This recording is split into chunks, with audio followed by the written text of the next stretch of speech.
used to go out and challenge myself and really push myself. That's what the Marines was. And so the opportunity to pull on a uniform and represent my country, win medals, that was me suddenly achieving something which I never really thought possible even before my injuries. Having joined the Royal Marines in 2005, how did the military shape you as a person? I mean, it's funny because it's kind of chicken and egg in the sense that it absolutely shaped so many of my values and standards, but they're ones I already had. So I went to the Marines because I had those things. You know, I had that sense of service. You know, I was quietly determined. I looked for positivity and cheerfulness in the face of adversity. Those are the things that drew me to the Marines. But then what the Marines do is put you in situations where you really develop that. And that's getting thrown in puddles, being cold, wet, and miserable, and all the way to Afghanistan, facing like the hardest circumstances you can imagine. And obviously my injuries in amongst that. Those were situations where I had been drawn to because of the values that I had, but they aligned with the Marines. And then what I'm saying is those things have stayed with me well beyond that, and that heightened the amount of it. So yeah, my day-to-day life now, it is that sense of looking for the positive, looking for the silver lining in any situation, having that sort of positive drive, that relentless pursuit of excellence, determination, never giving up, because it's worth it in the end. After suffering injuries from an IED explosion, what was the biggest hurdle you overcame in your recovery?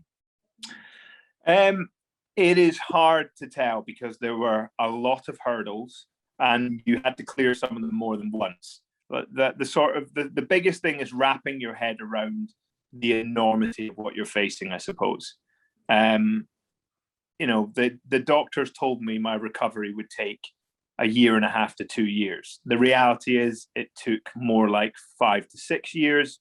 And actually 10 years later, you realize that you're never recovered. I will never have the physical ability that I used to. It's not to say that I can't be fit. It's not to say that I can't challenge myself, but I will never do things in the way that I used to. And so you'll never be fully recovered. And that is both a physical challenge, but also a mental challenge to be able to adjust and accept that. And accepting things like going from being fiercely independent in the Marines to now being quite dependent on others. And that's not a bad thing. There's a positive to be learned about, appreciating the support networks you have and having people to rely on. But it was, losing your independence is a terrifying thing, and it's a really hard thing to adjust to. So I think the biggest thing was just trying to adjust to the enormity of the challenge and the fact that, the repercussions of what I sustained will live with me forever. So following that, from your recovery, how did you ensure your mental health and well-being? Amazingly, with my mental health, I just happened, I think, to do the right things.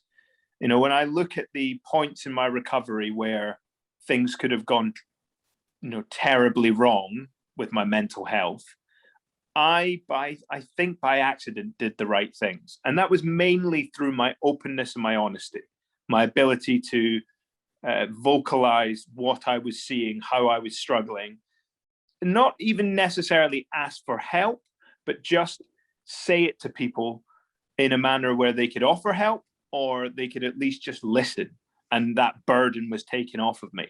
And again, no one really told me to do that. And it wasn't even that I was doing it with even necessarily with a trained professional. It was more that just not letting things build up within myself, being open, being honest with others, and therefore being honest with myself. That, when I look back at it, was what has steered me away from some of the catastrophic outcomes that sadly some of my friends have suffered from, are suffering with. But it's not to say that I always get it right, and it's not to say that it was easy, but I do count myself lucky, not that it didn't happen to me, but rather that I just managed to avert it through unintentional means, essentially. How important were the Invictus Games in your recovery? I mean, the Invictus Games were the most sort of critical catalyst point in my recovery. In some ways, it was sort of where it all began to, I think, make sense or come good.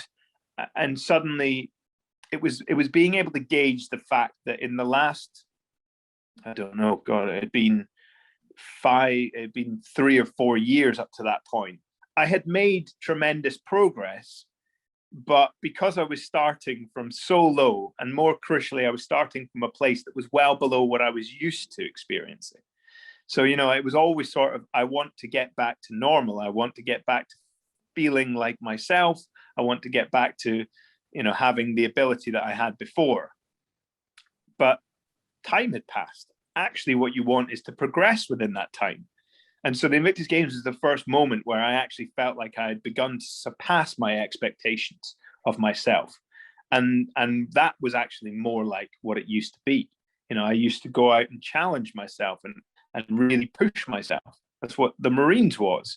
And so the opportunity to pull on a uniform and represent my country, win medals, that was me suddenly achieving something which I never really thought possible even before my injuries. So that was an amazing thing.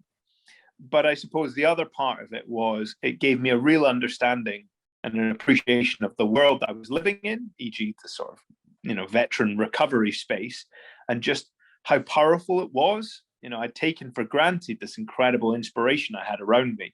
Invictus was branding that up. It was trying its best to basically bottle that so that you could give it to others. And of course, that was the thing that really excited me and drew me to wanting to be a broadcaster and work in TV and radio, because that was the opportunity to tell people's stories who were otherwise overlooked, but I knew had an amazing story to tell and an amazing purpose. And I used to be a teacher once upon a time. And in some ways, as a TV presenter now, I still see myself as a teacher, because you're imparting knowledge and information on people. You're telling stories. So that's what I'm doing with a much bigger platform. But none of that would have been possible without the Invictus Games, because it just supercharged my recovery. And I suppose my ambition with it, really motivated me to think that something extraordinary could be possible.